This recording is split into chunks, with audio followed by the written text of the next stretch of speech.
pleasure and a blessing in my life to welcome you to Unity of Bellevue. I'm going to start this morning with our reading from the book of the month, The Gentle Art of Blessing by Pierre Protervand. It is a most excellent book, and I encourage you to get your hands on a copy and get it read. I am on page 89, where he is talking about the law of universal harmony. More and more frequently, contemporary literature on personal and spiritual development mentions the idea that the universe is a kind of pedagogical laboratory, or a school, if you prefer. We are here to learn the spiritual laws governing the universe. The more we live our lives according to these laws, the more our lives will reflect greater fullness, harmony, joy, peace, and contentment. By definition, a universal law is something that applies to all situations and circumstances everywhere, for everyone, in a completely impersonal manner.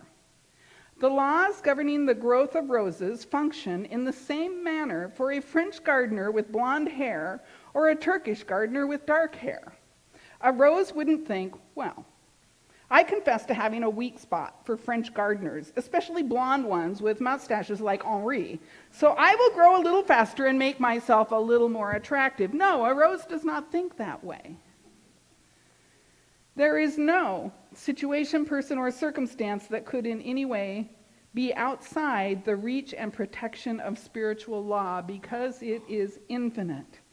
There is no person who could be too bad, insignificant, immoral, worthless, or just plain uninteresting to not be supported by the firm yet infinitely tender care of love, operating as law in every nook and cranny of the universe.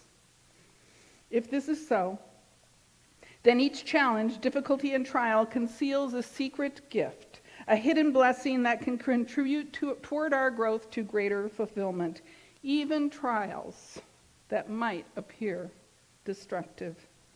The Apostle Paul expressed this universal truth in his own words when he said, "All things work together for good for those who love God." I'm going to read through today's affirmation one time, then I'll invite you to join me.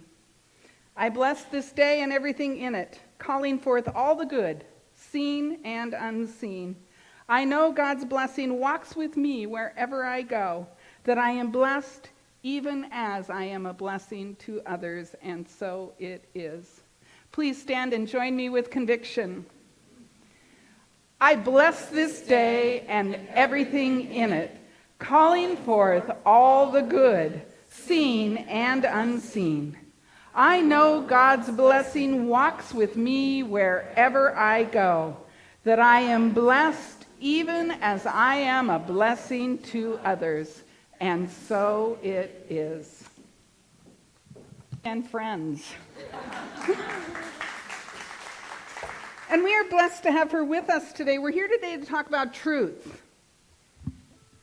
Wow. That's a little slippery, isn't it? What is truth? How can we know truth?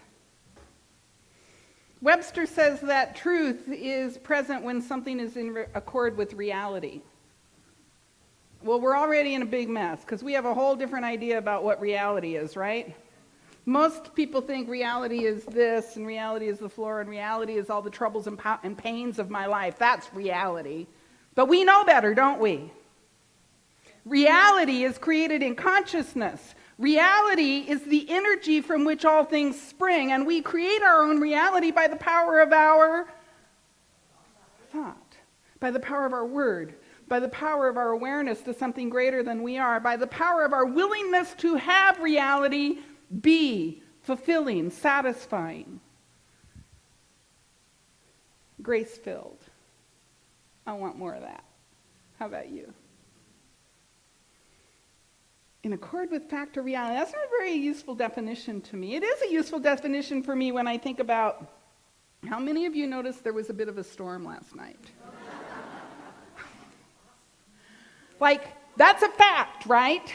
That is true. It is true that there was a storm last night, but that's kind of a little t truth. It's a statement that is in alignment with what actually unfolded last night. And if I were to stand up here and say there was no storm last night, you would say, how stupid does she think we are? Right? But there is a greater truth, a capital T truth. And this is the truth that's a little more slippery. This is the truth that is a little more difficult to understand. Now think of it this way. Imagine that you and I were out for a walk in the afternoon, or let's call it in the evening, and it's 800 years ago, and we're out for a walk, and I say to you, look at the beautiful sunset. And you say, wow, gorgeous sunset. And I might say, isn't it interesting how the sun always sets in the west and it always comes up in the east? That's true. The sun always sets in the west and it always comes up in the east. Now I've noted a truth, and you would probably agree with me because 800 years ago that's what we knew, is the sun goes down and the sun comes up. But what do we know now? We know that the planet is what's turning, not the sun, don't we? We know that that is the truth. And yet 800 years ago, I had really good evidence that it was the sun that was moving, right? And you would have agreed with me. Of course, it's the only sensible answer.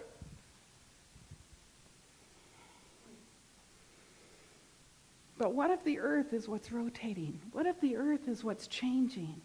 And do you see how truth becomes slippery? Do you see how we begin to wonder, can we really know what is truth? Because you know what, 800 years from now, we might have an even bigger idea about how the universe works and recognize the earth is rotating and the sun is moving, but there's another reason that we can't see yet because we don't have the intelligence. We don't have the information to reveal to us the new truth. Truth is a little bit slippery sometimes. And so, how do we align with this capital T truth? How do we align with the spiritual truth? And then employ that truth, put it to work in our lives when what really is truth? It seems kind of difficult, doesn't it? It's easier than we might think offhand. Jesus stood before Pilate and said, my task, the reason I am here is to bear witness to truth. And Pilate, who knows what Pilate said? You know, we're such great biblical scholars, aren't we? Jesus said, my task is to bear witness to truth. And Pilate said, what is truth? And then he turned to the people and said, what do you want? I can release him or I can release Barnabas. What do you want? And the people said, Barnabas. The man whose task, whose reason, the spiritual leader, the inspired teacher whose task, whose reason was to be on earth, was to be a revelation of truth, was to bear witness to truth, was to inspire truth. And I swear to you, Pilate did what most of us do. Oh, that's too tough. I can't figure that out. What is truth? Never mind. Let's just put him to death. Do you do that? I can't wrestle with truth. That's too hard. I'm going to go watch TV.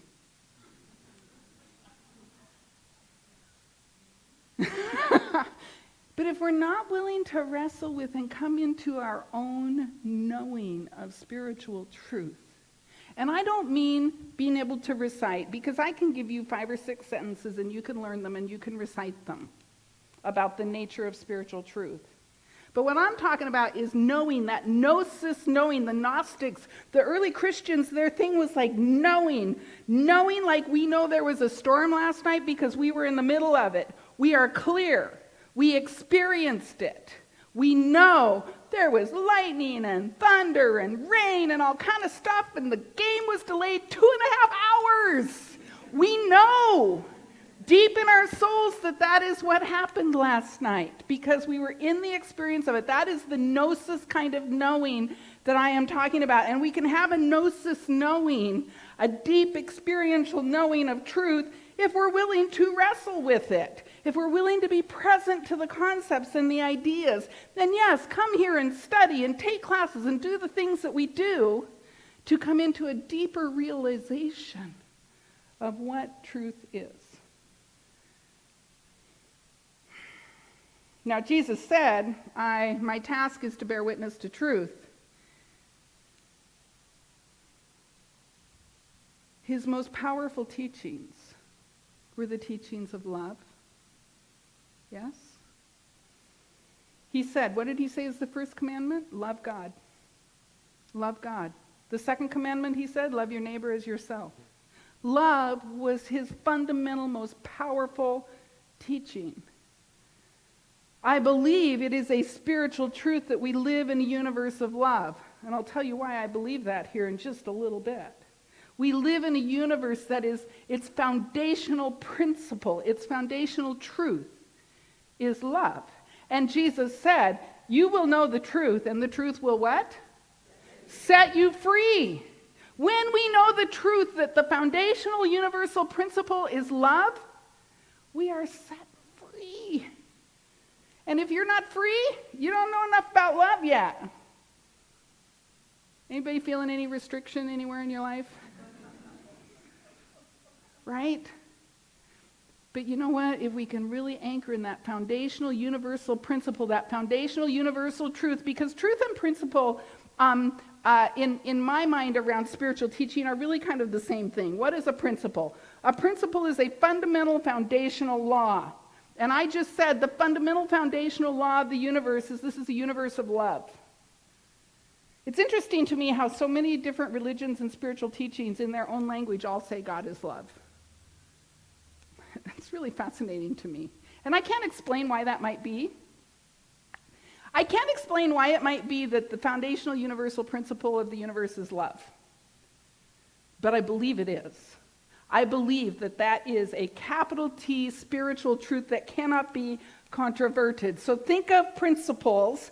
Think of physical principles. Think of the principle of gravity that is holding me to the ground right now. Gravity is working for you right now. Did you know that? It's holding you in your chair. It's doing what it does. It is a fundamental universal principle that is always doing its thing. The law of motion is a fundamental universal principle that is always doing its thing, and things move until something prevents them from moving anymore. There's friction in the air, and that's why things slow down and stop, right? But we all know things don't slow down and stop in space where there's no air. Isn't that interesting? There is a fundamental universal principle to the way motion works. There is a fundamental universal principle inherent in the idea that 2 and 2 is 4. It always is 4. It is never 3.5. It is never 7. 2 plus 2 is always 4. And you have complete freedom to say, no, it's not, it's 5. We have been given free will to decide that 2 and 2 is 5. And good luck on your tax return. It's not going to be right. And the IRS is going to send you a letter, and they're going to charge you fees, and you're going to pay in physical coin for your refusal to cooperate with the fundamental principle.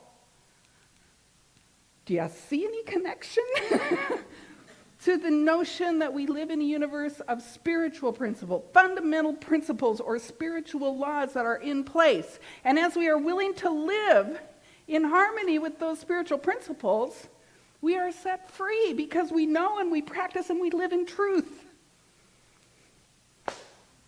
And now we can all go home. Except we don't do that. We pretend that 2 plus 2 is 5.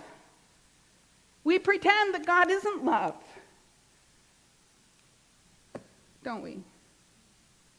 We have our little things that aren't very loving, don't we? So in the same way that spiritual principles or in the same way that physical principles or physical laws govern the physical realm, spiritual principles, spiritual laws govern the spiritual realm. And what did I say at the very beginning? The spiritual realm is really all there is because that's what's real. Whew. Slippery, isn't it? So what are some of the spiritual laws? In the same way that we have the laws of motion and the laws of gravity and all of those. What are some spiritual laws? I actually would make the assertion that all spiritual laws really come down to one law. There's lots of names for them. Law of mental equivalence. Law of mental equivalence. You can only embody out in the world what you can embody in consciousness. That is mentally, what's going on in our mentality is equivalent to what's happening out in the world. Law of mental equivalence, right? I'm sure you've all read about the law of attraction. What we focus on, we attract. Yes? Have you noticed that? Does seem to work, doesn't it? I'm sure that many of you have heard of the law of cause and effect. Every effect has a cause, right? To my way of thinking, pretty much any spiritual law, the law of compensation, any of them that you can name really come down to this notion of cause and effect, right? For every effect, there is a cause. And if we do our work, we can trace back, but it's not always necessary to trace back. Sometimes it's just necessary to let go and move on. Got it? That's a little sub-sermon here. You don't have to know why everything. Sometimes why is not a very good question. Just let it go, get a new thought, and move on. Yes? Yes. All right, be set free by knowing the spiritual truth. In our book, she has several chapters on spiritual laws. One is the law of positive expectations, the law of right returns, the law of harmony. She talks about these spiritual laws, and they certainly give context for the conversation she's having in each of those chapters.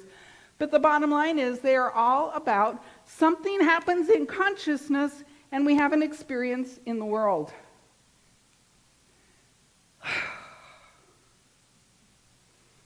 That is a spiritual truth.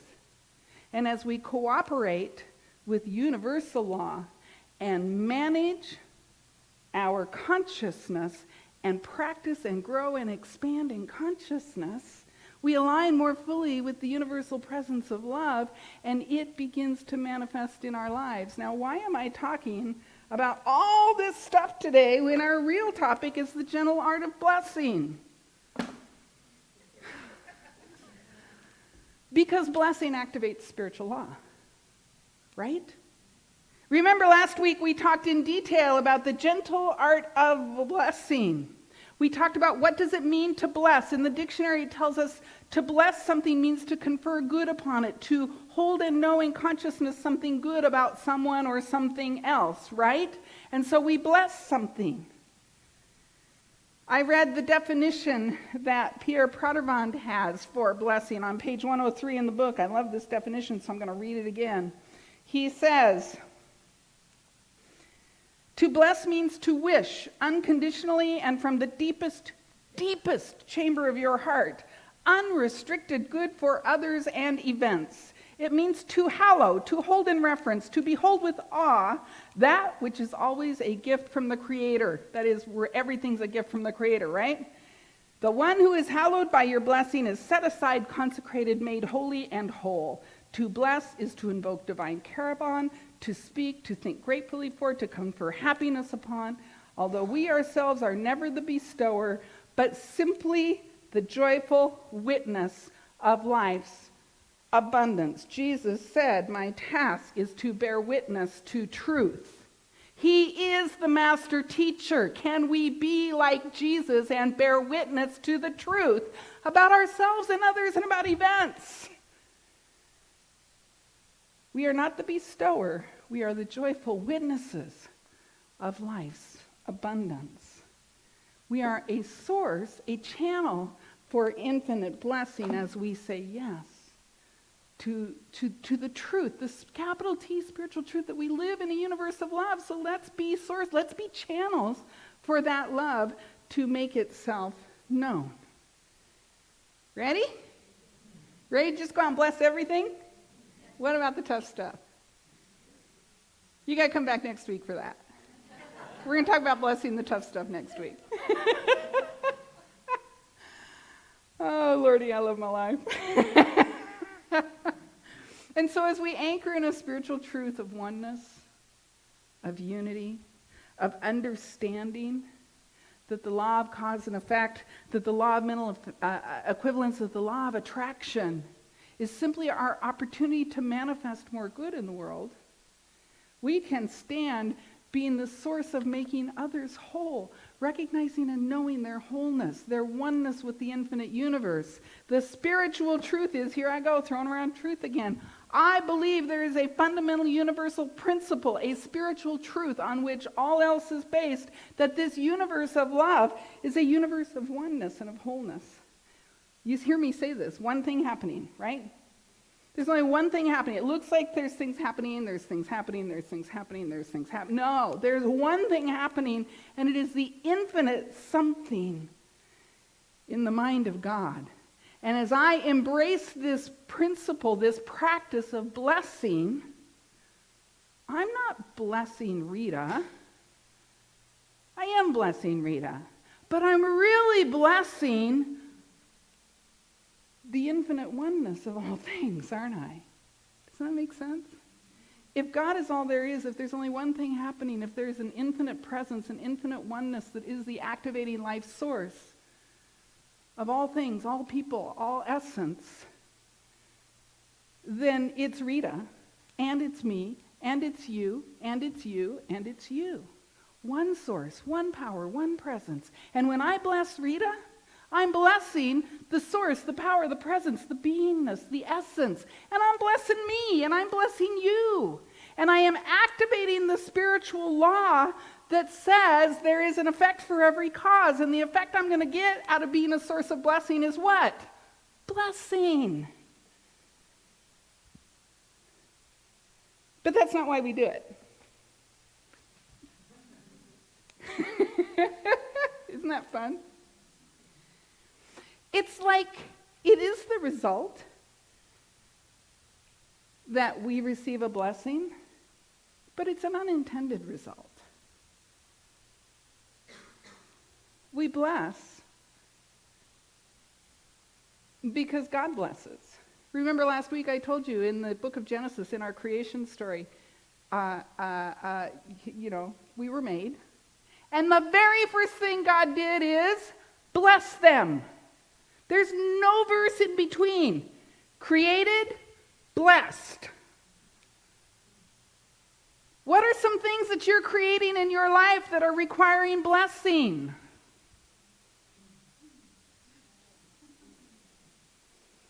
So that you may initiate the energy of love showing up more fully in your life. And so that, more importantly, so that you can duplicate the nature of spirit, so that you can put on the mind of God, so you can be godlike. Remember, we said in today's reading, we're here to learn and grow. We're here to evolve. This is like universe school, you guys. And I don't know, I might be in second grade. I have no idea how the grades work. Do you? I mean, some of us might be in high school, some of us might be in graduate programs. I don't know. But we are in universe school. And universe school has some kind of a degree program that I don't fully understand, but I want to graduate. And so I'm going to wrestle with I'm not going to be like Pilate, oh, forget it, what is truth? I'm going to go watch TV. No, I'm going to wrestle with the principles. I'm going to practice them. I'm going to put them to work in the world and see what might happen in my life and in the lives of those I am being a blessing to. And the unintended result is that not just my life is better, but your life is better. The world becomes a better place. How about you want to see, I kind of want to see the world become a better place. How about you? That would be a really good thing. So let's be about it. Because if we're not willing to start where we are, why should anybody else start where they are? If you're waiting on somebody else to make the world a better place, then sorry, right?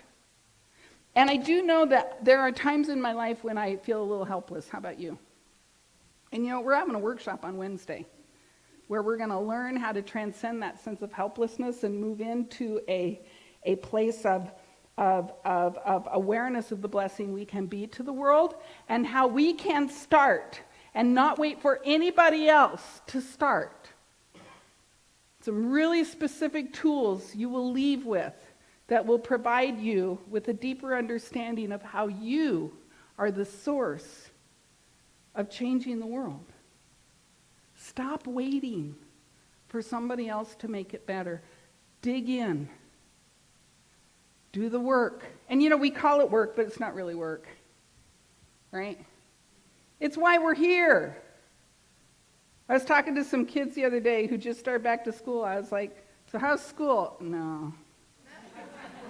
Like, really? Why not? Don't like school. Really? Tell me more. School's awful. Like, what don't you like about it? It's just bad. Like, here's a couple of kids who have decided that school is bad. Right?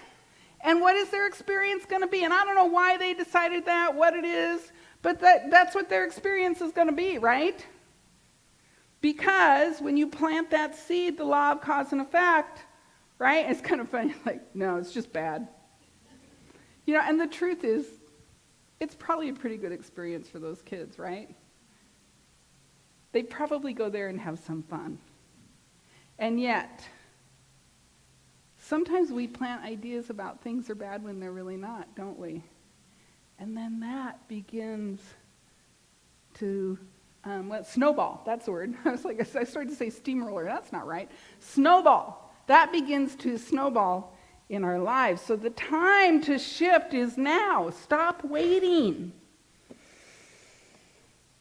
Know that you live in a universe in which the primary fundamental principle is love, and that you are just here to learn to love more fully. You are here to be a source, a channel for blessing. Not because you're going to get anything from it, but because you will make the world a better place, and then incidentally, you will get something from it. So, what if we find out in 800 years that God really isn't love? What if we find out in 800 minutes that God isn't really love? What if we find out that all of these spiritual principles and truths that we talk about all the time are not real? What if, as we continue to learn and grow and evolve and examine all the evidence, we find out we're wrong, and 30 years from now you're going, oh, that Reverend Marla, she was super cute, but dang, she was completely wrong. Now we know differently, right? Think about if you were that person on that walk with me 800 years ago. And now we know that the earth rotates. You wouldn't think that I was stupid and bad because I took the evidence in front of me. You would just say, oh, that's interesting. She took the evidence in front of her and she thought it was the sun that was moving. Now we know better.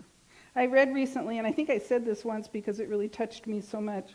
I read somewhere the butterfly doesn't blame the caterpillar.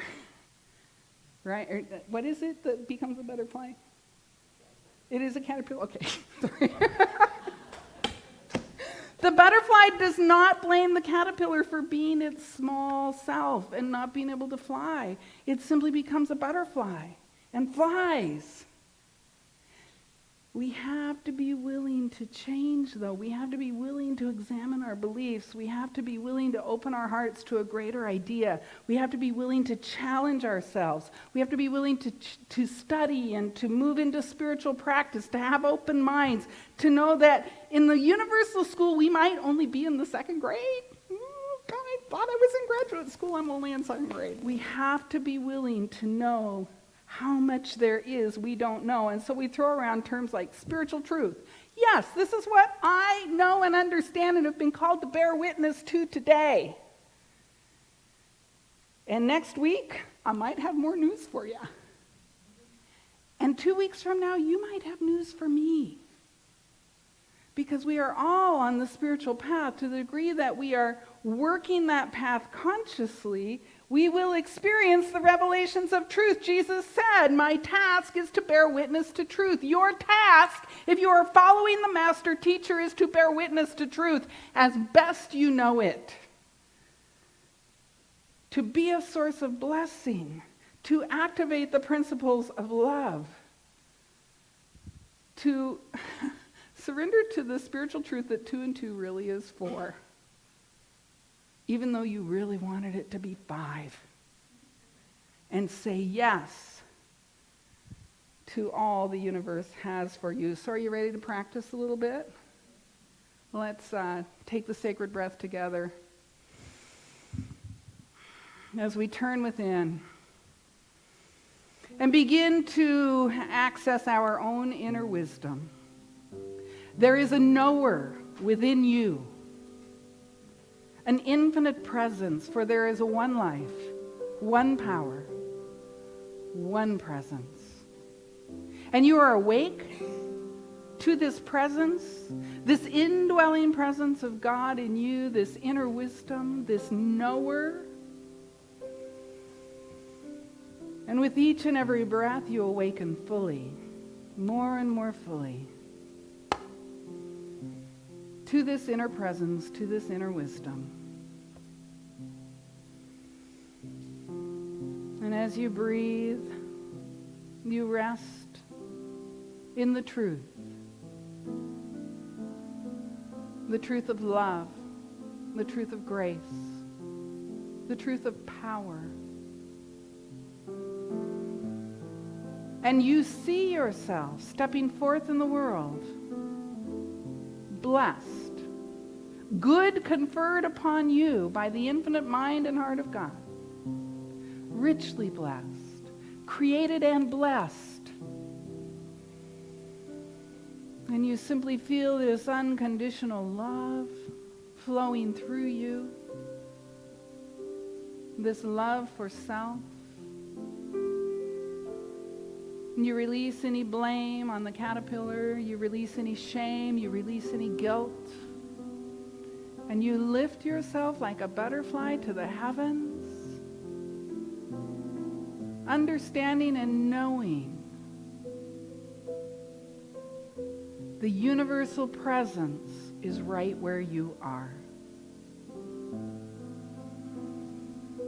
And in this awareness, a rich and deep peace descends upon your heart and upon your soul, and you recognize now, I am here to bear witness to truth. And I know truth. I experience truth. I am truth. I open my heart to the divine flow of truth, willing to learn, to grow, to evolve, to change, and willing to use the tool of blessing. See yourself circulating the divine blessing you have received to those around you.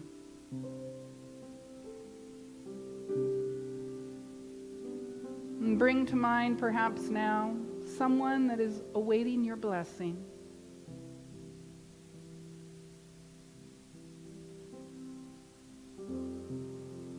And as you bring this person to mind, simply speak a word. I bless you, I accept you. I bless you, I accept you. I bless you. I accept you.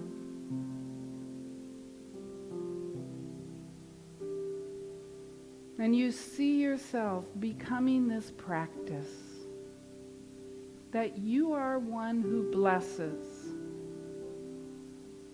You are one who knows the truth and is set free.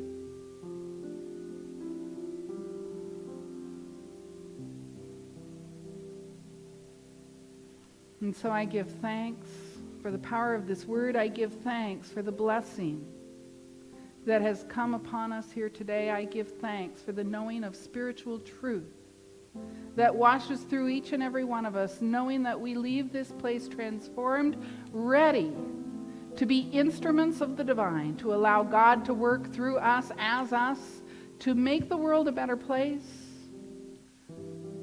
to be a blessing, to create more and more love. We are set free. I give thanks for it, and I close this message with a grateful, grateful heart, calling it good and very good. And so it is. Amen.